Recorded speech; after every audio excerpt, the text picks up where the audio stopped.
गांव तक न्यूज़ के सभी श्रोताओं को मेरा नमस्कार। ओम शांति। आज पुनः उपस्थित है चौथे दिन आप सभी के कमेंट का उत्तर लेकर, और लगभग 10-20 कमेंट आए। तो मैंने सोचा कि जो अधिक कमेंट आते हैं उसी बात को हम इस लाइव सेशन में रखते हैं। तो 10-20 कमेंट्स इस संदर्भ में आए थे, तो मैंने सोचा कि पहले इस एक एक बात को मैं आप लाइव सेशन में एक एक कमेंट का उत्तर देने का प्रयास करता हूँ, ताकि इससे रिलेटेड हज़ारों लाखों लोगों की प्रॉब्लम है और इसका सॉल्यूशन ढूंढना चाहते हैं। वो ये प्रश्न ये है कि एक भाई ने कमेंट किया कि भैया मैं बाहर में हूँ, अच्छी आमदनी है हमारी, जॉब भी करता हूँ, अच्छी हमारी आमदनी है और ईश्वर की कृपा से मेरे पास कोई चीज़ की कमी है नहीं है। लेकिन अगर कमी है तो मन की शांति की, और वो शांति गुम होने का कारण एक ही है, वो शक और अनुमान। अब वो किस कारण से? तो उनका समस्या है कि हम बाहर रहते हैं, बाहर में रहने के बाद हम सब कुछ कमाने के पश्चात हमारा आधा मन हमारे घर पर लगा रहता है। घर पर माना युगल पे लगा रहता है, पत्नी पे लगा रहता है कि कहीं उनका अवैध संबंध न हो जाए, या शक अनुमान मन में चलता रहता है। सिंपल सी बात आप समझ सकते हैं कि उनका आधा मन जॉब में, आधा मन पूरा उसमें घर पे लगा रहता है, जिसके कारण मन में अशांति रहती है। सब कुछ होते, धन भी, अच्छी आमदनी है, आमदनी अच्छी है, और उसके बावजूद भी मन में अशांति है। सेम ऐसे कुछ प्रश्न नारी शक्तियों के द्वारा भी आया है। उनका भी मन कि घर में सारा सुविधा उन्होंने दिया है, और सारी सुविधा होने के पश्चात भी मन डाउट में रहता है, कहीं उनका अफेयर किसी के साथ तो नहीं है, कहीं कोई ऐसा चक्कर तो नहीं है।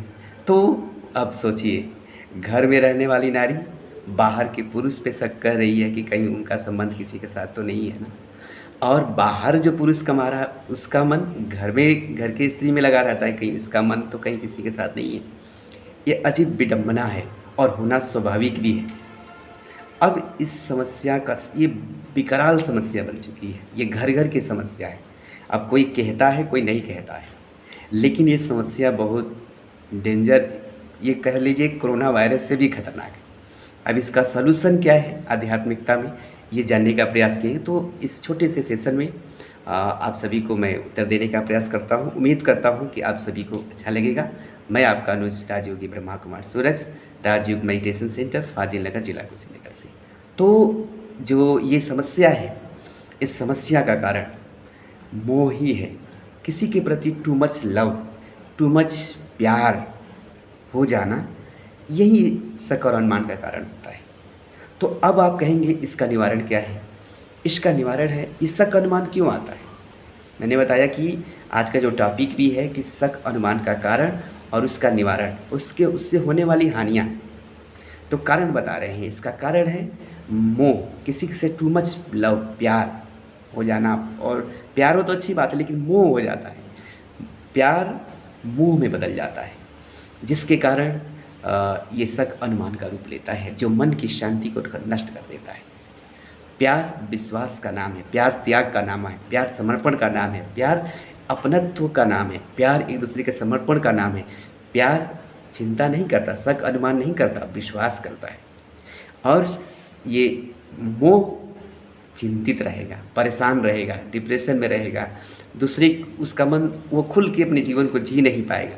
प्यार आज़ादी देना जानता है, और मोह बंधन में, पिंजड़ा का मैना बना देता है इंसान को। ये समझने की बात है, टॉपिक लंबा हो जाएगा, मैं सीधे ही चलता हूँ। तो उसका कारण कहीं ना कहीं शक अनुमान का कारण है टू मच लव, किसी के प्रति, चाहे वो पति का पत्नी के प्रति या पत्नी का पति के प्रति, या आजकल युवा यूथ में भी सब ये प्रॉब्लम चल रहे हैं। तो किसी के प्रति टू मच लव हो जाना इस शक अनुमान का अंत में रूप ले लेता है, जो दुख अशांति का एकमात्र कारण है। अब इसका निवारण क्या है? क्यों इस शक मतलब प्रेम जो है मोह में बदल जाता है? क्योंकि आध्यात्मिकता की कमी होती है। इसीलिए हमारे जीवन में आध्यात्मिकता की ज़रूरत है। आज जो लोग कह रहे हैं कि अध्यात्म की क्या ज़रूरत है, हम प्रेम करें, मस्त रहें, किसी से प्रेम ही तो करना है जीवन में। तो वो प्रेम धीरे धीरे मोह का रूप ले लेता है। इसलिए भगवान ने कहा कि हे अर्जुन, एक योगी पुरुष किसी के सौंदर्य से तो घृणा नहीं करता, लेकिन किसी के गुलाम भी नहीं बनता है। यानी वो कहीं आसक्त नहीं होता है, वो साक्षी होकर अपने इंद्रियों को वश करके संसार में विचरण करता है। तो कहने का मतलब हमें अपने मन और इंद्रियों के मालिक बनकर परमात्मा पे विश्वास रखकर हमें दूसरे पे भी विश्वास करें। और दूसरी बात, आप एक पक्ष और लेते हैं। मान लीजिए कि आपने किसी पे शक अनुमान किया और आपकी बात जैसे आपने किया वो सही निकला, और कई कई सही भी निकले, उसके बावजूद भी क्या हो रहा है, किसी ने सच ही कहा है, जो आपका अपना होगा वो दूर रहकर भी आपके प्रति वफादारी करेगा। अगर आपका अपना नहीं है तो पास में रहकर गद्दारी करके 15 टुकड़ा करके ड्रम में भर देने वाली कांड जो हो रहे हैं, या कहीं से गला दबाकर सांप कटने का बहाना बना दिया जा रहा है, कहीं सूटकेस में डाल दिए, कई ऐसे केस लगातार आ रहे हैं। आज आप सोशल मीडिया पे देखिए, हज़ारों कमेंट्स आ रहे हैं, हर पुरुष वर्ग डर रहा है, कहीं किसी को छत से फेंक दे रहा है, ढकेल दे रही है औरत। तो ये स्त्री पुरुष का मैं व्यक्तिगत बात नहीं कर रहा है, ये पुरुष में भी गलतियाँ हैं और स्त्री में भी प्रॉब्लम जिसमें भी है, जिसमें अधिक मोह हो गया, मोह का अति परिणाम यही होता है, या वासना बढ़ गया उसका भी परिणाम यही होता है। अगर उसकी इच्छा पूरी नहीं होगी तभी भी क्रोध। तो कहने का मतलब आज जो सबसे बड़ी प्रॉब्लम यही है कि आध्यात्मिकता के कमी के कारण व्यक्ति के अंदर मोह बढ़ जा रहा है।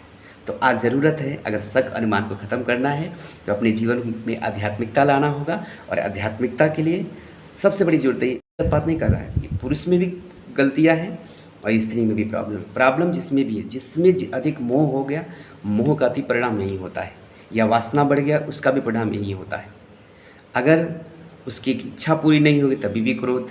तो कहने का मतलब आज जो सबसे बड़ी प्रॉब्लम यही है कि आध्यात्मिकता के कमी के कारण व्यक्ति के अंदर मोह बढ़ जा रहा है। तो आज ज़रूरत है, अगर शक अनुमान को ख़त्म करना है तो अपने जीवन में आध्यात्मिकता लाना होगा। और आध्यात्मिकता के लिए सबसे बड़ी ज़रूरत है कि खुद को जानना कि मैं कौन हूँ, कहाँ से आया हूँ, कहाँ जाना है, और परमात्मा कौन है जो प्यार का सागर है। तो अगर परमात्मा से प्रेम करते हैं तो मान लीजिए परिवार हमारा परमात्मा से जुड़ गया और तो हम भी जुड़ गए, इससे ये होगा कि आपके जीवन में संतुलन बना रहेगा और टेंशन नहीं होगा। तो अगर आप चाहते हैं कि हमारे जीवन से शक और अनुमान खत्म हो, इसके लिए अपने जीवन में आध्यात्मिकता को शामिल करिए। आध्यात्मिकता को शामिल करने के लिए किसी भी नज़दीकी ब्रह्मा कुमारी के केंद्र पर पहुंचकर आप राजयोग मेडिटेशन सीखिए। मेडिटेशन क्या है? खुद पे विश्वास और परमात्मा पे विश्वास के नाम ही मेडिटेशन है। विश्वास और प्यार जब परमात्मा से प्रीत हो जाता है तो आप भी निश्चिंत हो जाती हैं। वैसे चिंता और प्रॉब्लम करके भी क्या करेंगे? इसलिए ज़रूरी है दूसरे पे विश्वास करना सीखिए। बेवजह जिसको जो करना होगा वो इस वर्ल्ड ड्रामा में ना चाह के करेगा ही करेगा। आप बचाने का पूरा प्रयास करिएगा, लेकिन जिसके साथ जो होना होगा वो होकर ही रहेगा। अगर किसी का कभी मौत हो तो क्या उसको हम रोक सकते हैं? बिल्कुल नहीं। ये भी एक विधि का विधान है। तो कहीं ना कहीं जिस आत्मा के साथ जिसके साथ कार्मिक अकाउंट होगा, संबंधों का हिसाब किताब होगा, ना चाहते उसे जाना है, वो काम करना है। तो ये बहुत महत्वपूर्ण बात है कि आप शक और अनुमान को ख़त्म करना है तो अपने जीवन में आध्यात्मिकता को सफल करें और आध्यात्मिकता को अपनाकर अपने जीवन को खुशनुमा बनाएं। तो आज के सेशन में इतना ही।